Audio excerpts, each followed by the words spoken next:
In your educational career, you should seize every opportunity to observe a wide variety of activities related to the world of education, and complete participation assignments you will have as a part of formal teaching education.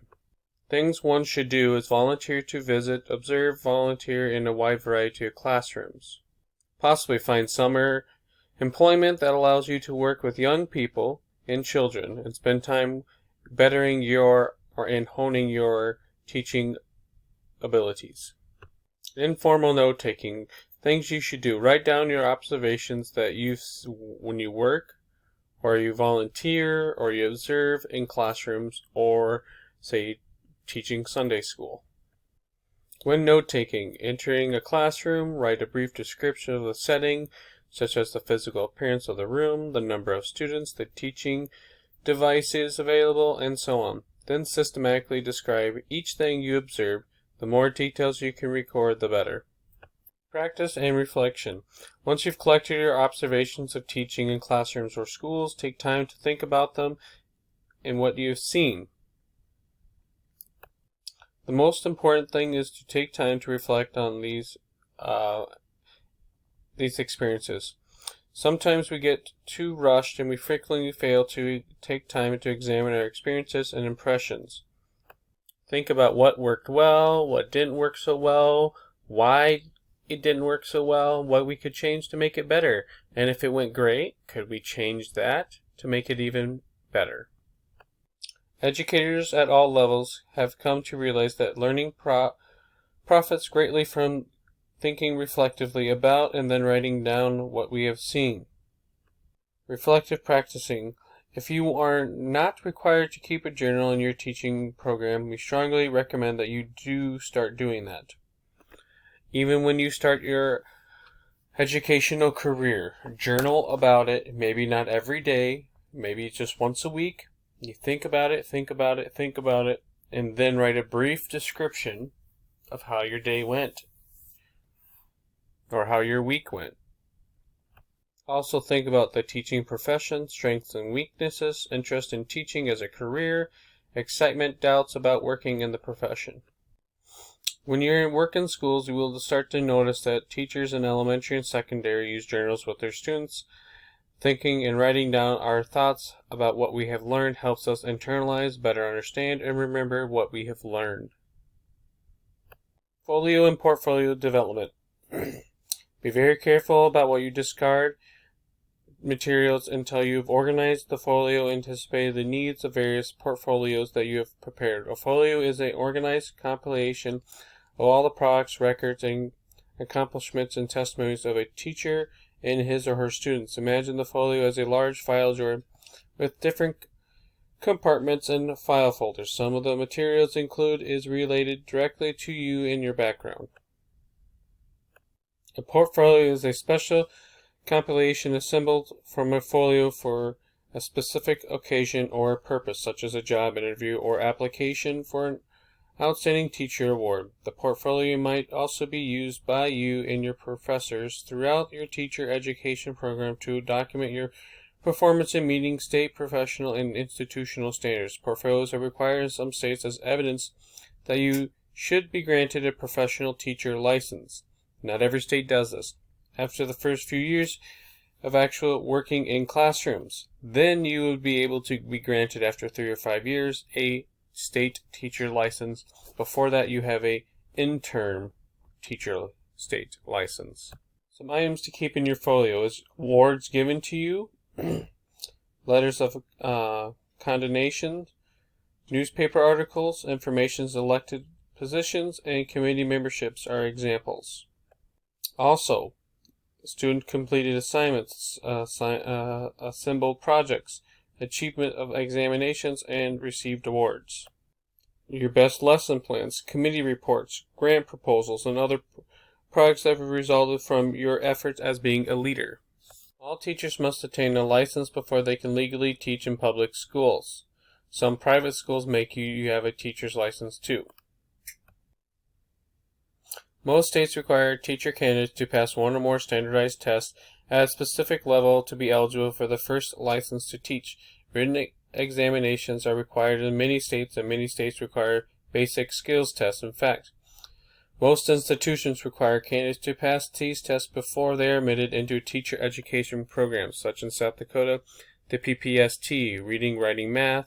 Then you take your Praxis 2, which might be your elementary or your secondary tests. In secondary, you can take multiple tests, such for middle school, reading, ELA, social studies, and science. And then high school, it's broken down. Math, there's one. Science, social studies, there's multiple tests. English, I believe there's one. Facts classes, personal finance classes, each all have their own tests. However, other states have different testing. Some use Praxis tests, some use other tests, some use both. Some have come up with their own tests.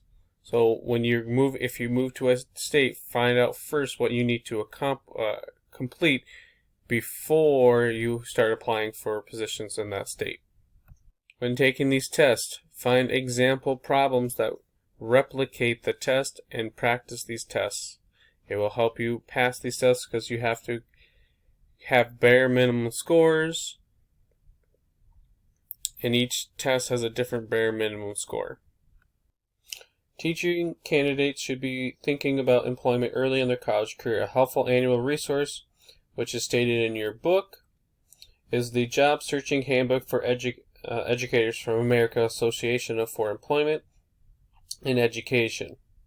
This handbook contains suggestions for preparing resumes, cover letters, letters of inquiry. It also provides excellent practical suggestions for improving your interview techniques. Some school districts typically like applicants to present evidence that responds to the following questions. 1. Can candidates do the job? Does the candidate have a necessary background? Candidate provides evidence that his or her students learned something. 2. Will the candidate do the job? What interview evidence does the candidate provide? 3. Will the candidate fit in? Is this candidate a good match for the needs of the school district? 4. Will the candidate express well what he or she wants in a professional assignment? Does the district vision match the candidate's vision? Teaching salaries. Teaching salaries vary considerably from state to state, from school district to school district. One reason for higher salaries in some districts is the cost of living from one area to another. Each Board of Education is an agent of the state and therefore empowers to set the salaries for the employees of the school district. Each school system typically has developed a salary schedule that outlines minimum and maximum salaries. For example, they might say beginning teachers $35,000, one that has a master's might get $42,000, and teachers with 20 years of experience might be making $50,000 to $76,000. Certified staff will also receive additional benefits. It could be insurance paid for or half paid for, depending on the school district. They might pay for an additional part of your eye and vision insurance, personal leave, sick leave. They might pay for part of your going back to school to getting your master's. They might pay for part of credits that you take during the school year. Working conditions differ greatly from school to school. With a single school district, conditions change dramatically across neighborhoods. Some have beautiful, sprawling campuses, latest technology, new textbooks. Others do not have those. Their toilets are broken. Paint is spilling off the wall. Classes are in tiny little storage rooms. Improving over time. Teachers become more accomplished through their positive experiences. Most states do not grant professional licenses to teachers until they have taught for at least 3 years. Teachers cannot seek national board certification until they have taught for 3 years.